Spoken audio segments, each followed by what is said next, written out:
So today you are joining us to talk about Tots and touchscreens. So what it looks like to parent children during the age of screens. Many of us weren't parenting before technology. We are experiencing this all alongside of our children. We didn't have access to technology when we were kids like kids have now.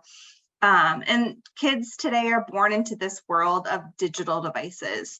As we try to navigate that as parents, it can be difficult and challenging of trying to figure out what the balance is between that technology use and screen-free time, as well as choosing quality programming. So hopefully over the next 30 minutes, I can share some tips and tricks with you, give you some ideas of places to look, and then answer the questions that you might have around technology use for littles. So my name is Lauren. I am the Family Support Specialist with Childcare Answers. So in my role at Childcare Answers, I support finding and navigating childcare. All of our services are free, and we cover Hamilton, Hendricks, and Marion County. However, there is an agency that covers all counties in Indiana. So if you live outside of our 3 counties, I can refer you and do a warm handoff to the specialist that can serve you. Additionally, I'm a mom of 2. I have a 4-year-old and a 9-year-old now. He just turned 9 last week. So I can share some tips and tricks on what my kids do and how I support their screen time use. So let's jump right in. I think one of the things as parents, when it comes to technology and screen times, is weighing those negative effects versus the positive impacts. We read a lot, we hear a lot about the negative aspects of technology and screen time, but we also hear a lot about how it can be beneficial in the long run for our children to learn technology. So when we look at the negative effects, yes, technology and screen time can lower attention span, and it can really affect their brain functioning and how their brain is developing. These are kids who spend a lot of time on devices. I know that my kiddos' attention span definitely gets shortened when they have more screen time. And that kind of comes with the territory, right? So it's that balance between providing them time on a screen while also providing time for free play and outdoor play.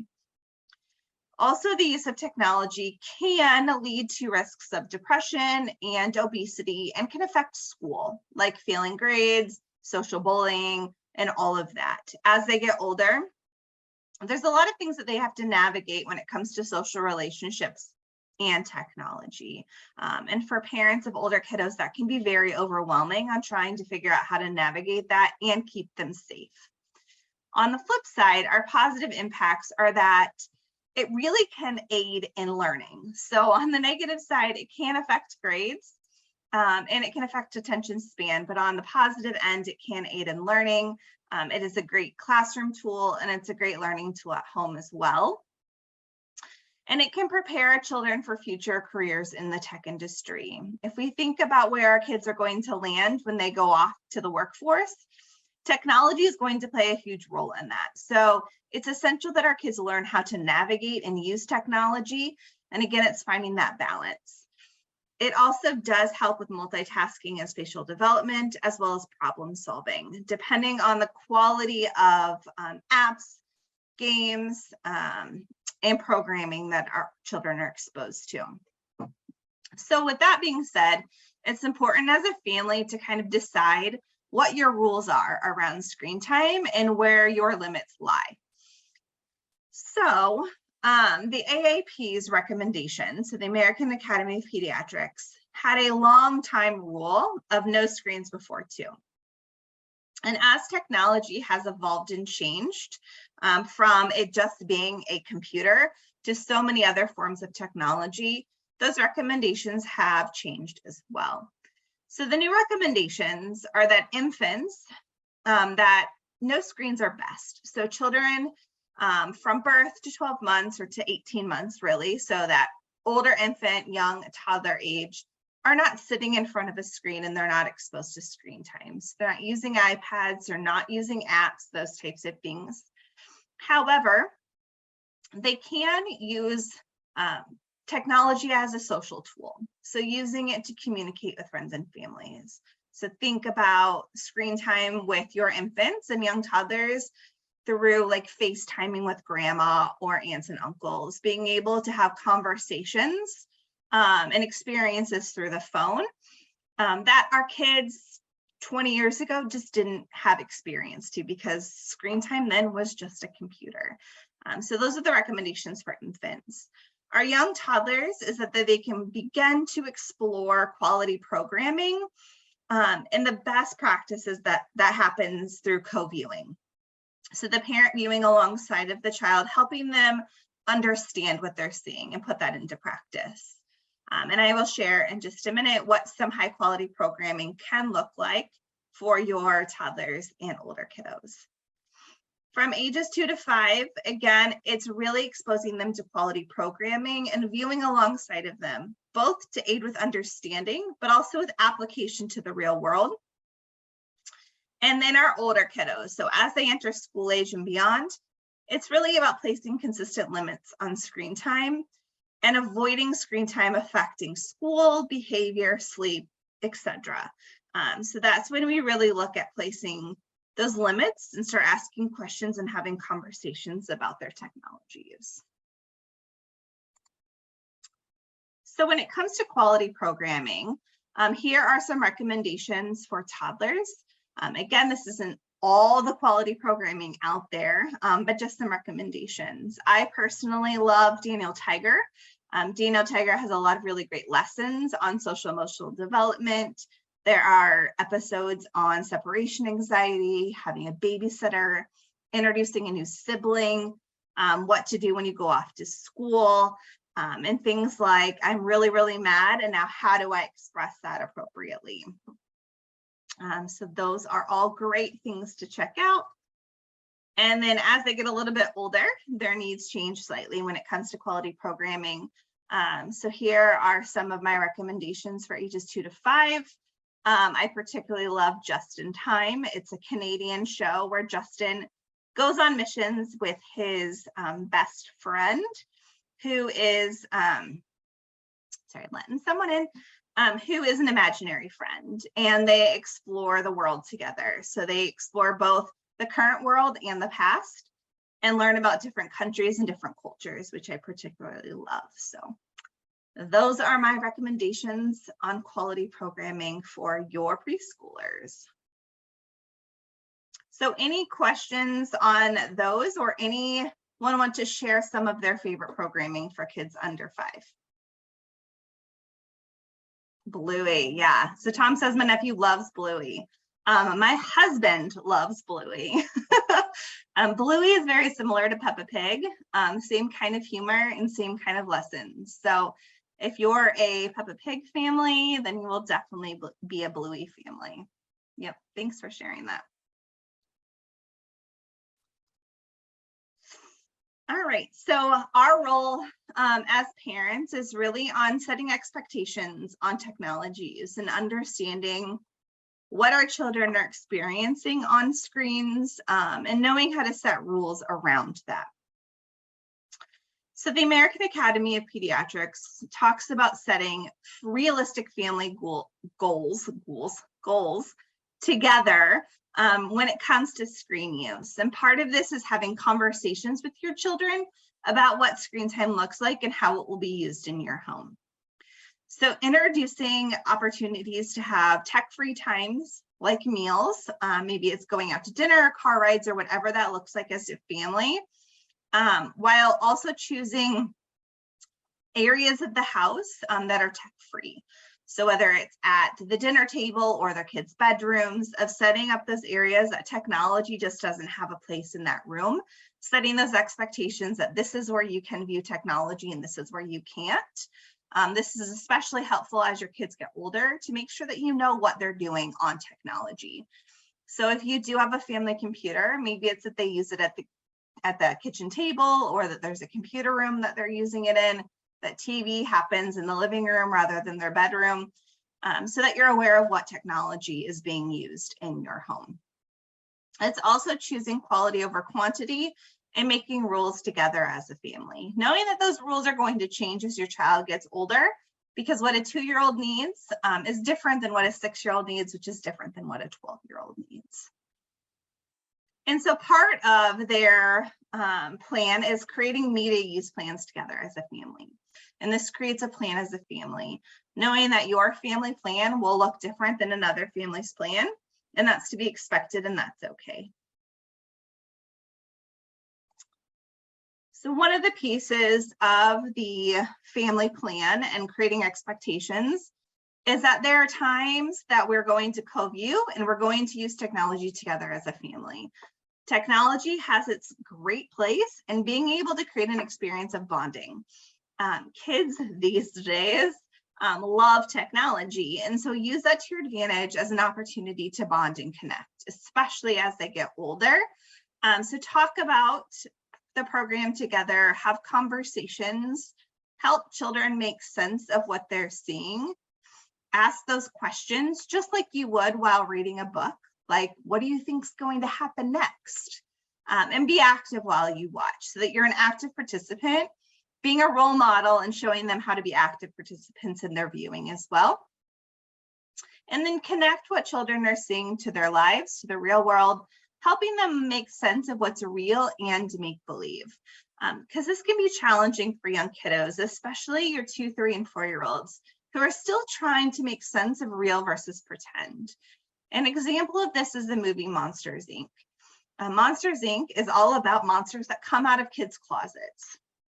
And at the end of it, it doesn't seem scary to us as adults, but to a child who doesn't understand the difference between real and pretend may think that a monster is then going to come out of their closet, which can cause bad dreams and nightmares and some fears around going to bed. So helping them make those connections and understanding that level of development to maybe not introduce certain technology, certain programming until they're a little bit older. So some of our favorite things to do as a family is take 30 minutes and view a program together. Something that we all enjoy watching together as a family, something that meets my needs as mom, something that meets my husband's needs while also meeting the needs of a 9-year-old and a 4-year-old. So here is a couple examples, but one of our favorite things lately has been the game show Is It Cake on Netflix. It's been super fun to watch. The kids get really into it. It's a high-paced, active show. We can interact with the show by making guesses and problem solving and trying to figure out through clues of, is that cake, is it not cake? And all of us really enjoy it. So that is one example of something that we love.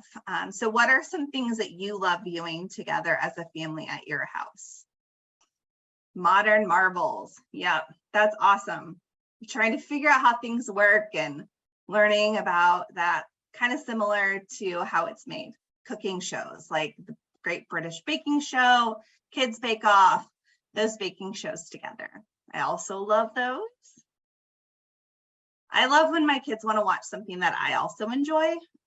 It definitely leads to some bonding time for sure.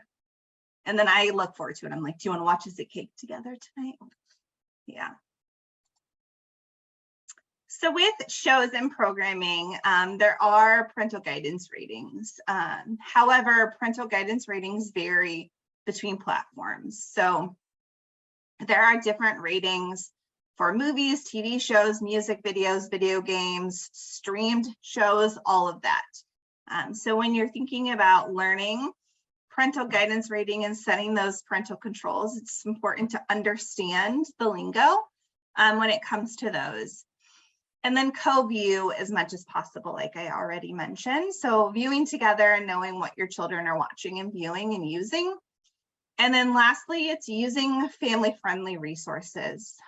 So the American Academy of Pediatrics recommends this, and I personally as a mom use this, and it's Common Sense Media. So they have both a website and an app where you can look at movie ratings, show ratings, video game ratings, music apps, and all of that. The app, Common Sense Media, will rank things, as well as parents have the opportunity to rank things and add feedback, as well as children. And what I love about this is then there's reviews to really look at across the gamut. So take, for instance, like your Marvel movies, Iron Man, that sort of thing. They're rated PG-13. But when you look at Common Sense Media, it gives you a better picture of what that PG-13 movie looks like, because PG-13 movies aren't the same as they were when we were younger. So what is involved within that? Why is that rating given? Is it because of sex and drug use? Is it because of language? Is it because of X, Y, and Z? And that gives you a better picture of if this is appropriate for our family. In addition to that, parents say, hey, this is the age that I would recommend and why. And then children are able to give that. So it gives you a more comprehensive look at, is this something that's appropriate for my child or not? I use this a lot when my son's like, hey, I'm interested in this new video game. And I'm like, I need to check out if this is appropriate or not. Or if a show comes up or a movie comes up that my child is interested in watching before I've had a chance to view it myself. So check out Common Sense Media. Yes, it is a great resource, Vicki. And on their website, they have an entire media guide. And so the best thing to do is either just Google Common Sense Media Parental Control Guide or scan this QR code. And in this guide, there's information on how to talk to your children about technology, of learning about where they're hanging out online, how to set parental controls for different types of devices, including content filters and blockers, and incorporating age restrictions in. Age restrictions on different apps are all different. I just sent, so let me backtrack. Disney Plus just made it so that you can put parental restrictions on specific accounts. And so I put restrictions on my son's account, knowing the content that's on Disney Plus, that most of it is appropriate. I set his to PG-13 because of the Marvel movies and the Star Wars movies. However, he wasn't able to access some of the Marvel movies and he was others. So I had to kind of take his parental controls and change them a little bit and make them for someone who is a lot older than a 9-year-old. But knowing that I trust the content on Disney Plus, and I would not have done that on Netflix or another streaming platform that has a lot more content on it. So it's important to kind of know what those age restrictions look like, and it can vary between streaming platforms as well as games. And then how to enable location services, A, to find your technology, and B, to find your children as they get older.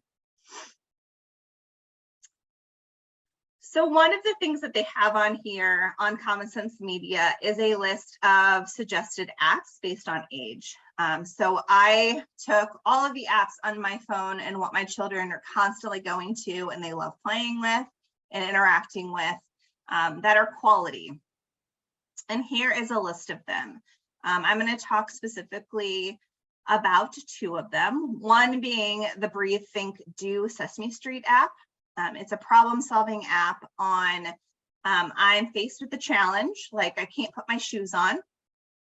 Instead of throwing a tantrum or a fit, how can I take a deep breath, think about how I might approach this problem differently, and then practice. So it goes over several different scenarios where the child's able to go through the process alongside of the monster in the app. And it is teaching our youngest children how to really think about a problem and take a deep breath rather than reacting. It's not stopping the tantrums, but it's giving you a talking point to have those conversations about. Remember when the monster was frustrated because he couldn't put his shoes on. What did he do? He took a deep breath. You're right. Let's practice that together. So it's giving them something to relate to. Another great one is Brain Pop. It's short videos where kids can really learn about different things. There's just so much content on there. It's a great learning app. And I really recommend this for your school agers. One of our coworkers talked about even his wife loves watching videos on there because it's she loves learning new things alongside of her kiddos. And then something that's kind of newer to the market and something new to our family are listening to podcasts. Podcasts are great for car trips. They're great opportunities to experience technology away from looking at a screen. And we love listening to podcasts to and from school. Our drive to school is 30 minutes. So it gives my kids something to do where they're not yelling at each other or arguing. And which is always something great to have in your back pocket. So here are just 3 examples of some different podcasts, but I'd love to hear from you because podcasts are new, of what podcasts you all are experiencing as a family that you love listening to and your kids love listening to, especially your school agers. Because I think sometimes it's hard to think about technology once they go off to school. We think about like preschoolers, and then we think about our teens. And so thinking about quality content specifically for our kids between the ages of 6 and 12.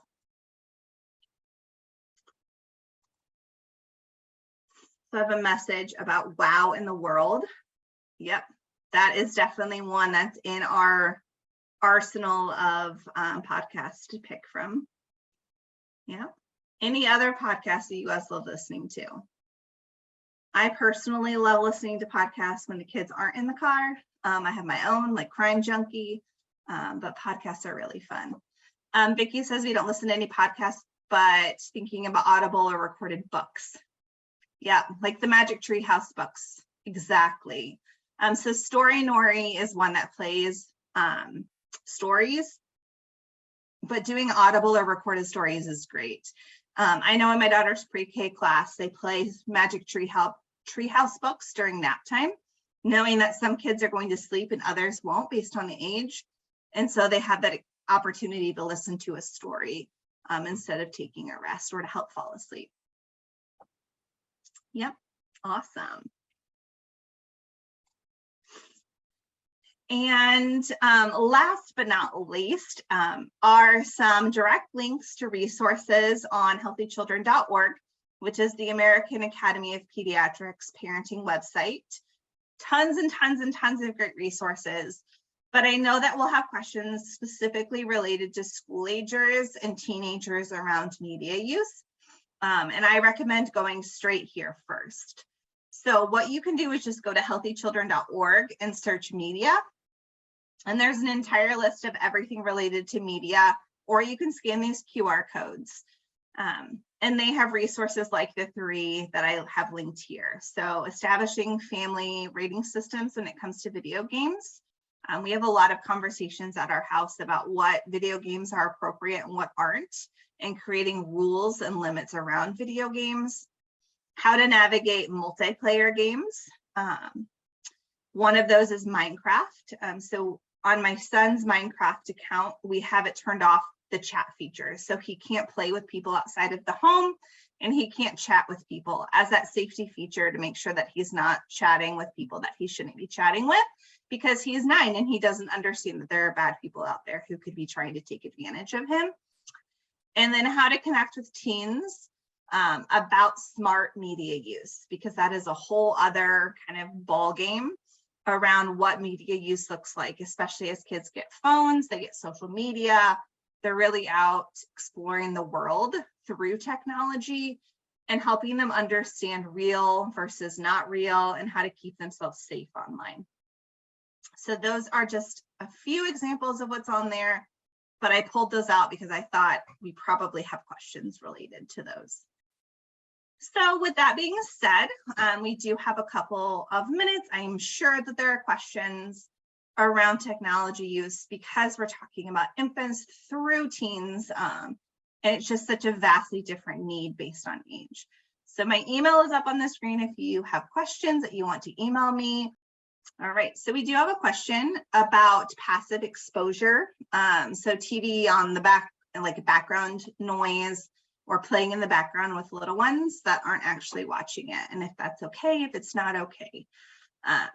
So great question. So a lot of us keep the TV on kind of all day long, It's just kind of happening in the background. We might be watching it, but our kids are playing or interacting in the same rooms. And especially for those little ones like infants and toddlers who may not be viewing what is on the screen, but they're still listening and hearing. So it's not bad and it's not good. So it kind of falls in the middle. And what you want to be aware of is that looking at a screen can overstimulate a child's brain. So if you find your child watching the programming on there and really focusing in on it, it may be time to turn it off for a little bit or switch to something that is more kid appropriate, or just listening to music or having something else in the background. If your child isn't paying attention to it, but they're getting a little bit older and they're starting to develop language, you want to be aware of what they're hearing because they learn language by hearing words. So if they're hearing things that may be inappropriate, thinking, well, they're not listening to this or watching it, even the news, that they might be picking up on some of that and learning from that. So it's important to know what's there and being aware of how your child is interacting with it. If they're zoned out, don't worry about it. If they're starting to focus in on it, of knowing when to stop and turn it off. So kind of watching your child's cues. We have a question on ending screen time meltdowns. Yes, for a 2-year-old. Giving warnings and all of that only happens with CoComelon and not a Disney movie. My daughter during the start of COVID was 2. And so she went to the school of CoComelon for a little bit. And so something when it comes to screen time is that screen time isn't, it's all cumulative. So we might have like 3 hours of screen time on a Saturday morning, but then no screen time during the week. And that's totally cool. It just kind of adds up over time rather than very specifically like what we should be watching every single day. So when it comes to screen time meltdowns, number 1, setting timers so that they can listen for the timer and hear it. Number 2, when you're offering those warnings, of making sure that they hear you. So oftentimes for our little kiddos, they have completely zoned out the world when they are looking at a screen. So I always pause the show, have my daughter look at me, and then I'll say, you have 5 more minutes, or when this song is over, we are all done. So I like the combination of both the timer. We use Alexa to say, like, set Alexa for 20 minutes. And when she goes beep, beep, beep, that means we are all done with screen time. And then that's not going to necessarily make the meltdowns go away completely. It will help. But then when they do have the meltdown, of just like kind of understanding where they're coming from and saying, I hear you, you aren't ready to be done. CoComelon needs to go night-night. We are all done with CoComelon. I like to say goodbye to whatever is we're having a hard time transition from at that age. So like bye-bye playground or bye-bye CoComelon, see you next time. And then helping distract them or move them on to something else. Even if it's we're going upstairs to take a bath now, of like, do you want to crawl up the stairs or do you want to hold my hand up the stairs, or who can get upstairs the fastest, or creating a game that helps refocus them onto something else. So hopefully that helps. But CoComelon is like baby crack. So I understand that that transition can be challenging. I appreciate you guys all taking some time to listen, and I'll see you all on another workshop.